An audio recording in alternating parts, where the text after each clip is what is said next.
আজকে আমরা এই বড় আলুটি রান্না করব। তো মাটির নিচ থেকে প্রথমে বড় আলুটি তোলা হলো, তো এটি ভালো করে ধুয়ে তারপর এটিকে কাটবো। তো ভিডিওটি তোমরা প্রথম থেকে শেষ পর্যন্ত দেখতে থাকো এবং ভিডিওটি যদি ভালো লাগে ভিডিওটিকে লাইক এবং চ্যানেলটিকে সাবস্ক্রাইব করে দেবে। তো দেখতে পাচ্ছি এই যে বড় আলু কাটা হচ্ছে, তো এটিকে ভালো করে ধুয়ে তারপর এর ছালটি উপরে ছড়িয়ে নেওয়া হচ্ছে। তো এখানে ভালো করে কাটা হয়ে গেছে, তো এরপরে হালকা গরম জল করে এটি ধুয়ে নিতে হবে প্রথমে।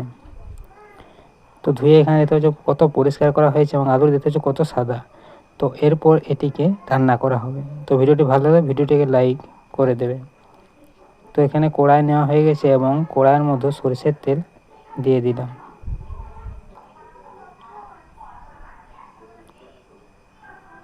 তো তেলটি গরম হওয়ার পর এর মধ্যে পাঁচফোড়ন দিয়ে দিলাম। পাঁচফোড়ন দেওয়ার পর পেঁয়াজ কুচি দিয়ে দেবো।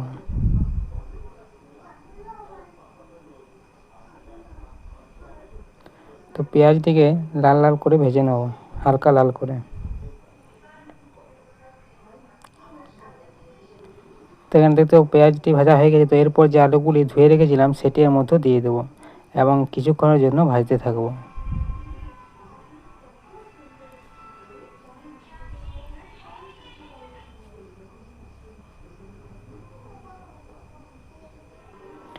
তো এটিকে ভালো করে কিছুক্ষণের জন্য ভেজে নেব।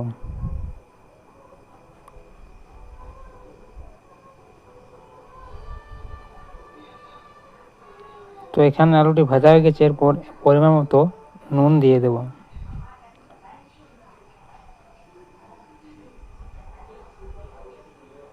তো নুন দেওয়া হয়ে গেছে, এরপর হলুদ গুঁড়োও দিয়ে দেবো।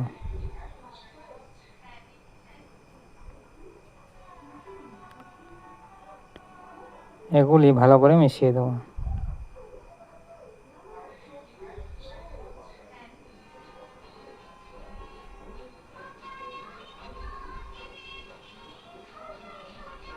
তো এখানে সব কিছু দেওয়া হয়ে গেছে। এরপর আদা রসুন বাটা এর মধ্যে দিয়ে দেবো এবং এখানে আরও মশলা আছে, জিরে গুঁড়ো, লঙ্কা গুঁড়ো, সেগুলো দিয়ে ভালো করে কিছুক্ষণের জন্য আবারও এটিকে কষিয়ে নেব।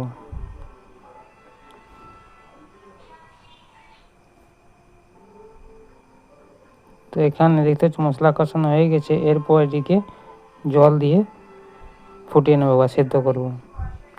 তো এখানে জল দিয়ে দিলাম এবং আলুগুলি যাতে জলের মধ্যে ডুবে থাকে ততটা পরিমাণে এখানে জল দিয়ে দিলাম। এরপর কিছুক্ষণ ফোটালে আমাদের বড় আলুর রেসিপি তৈরি, রান্না তৈরি।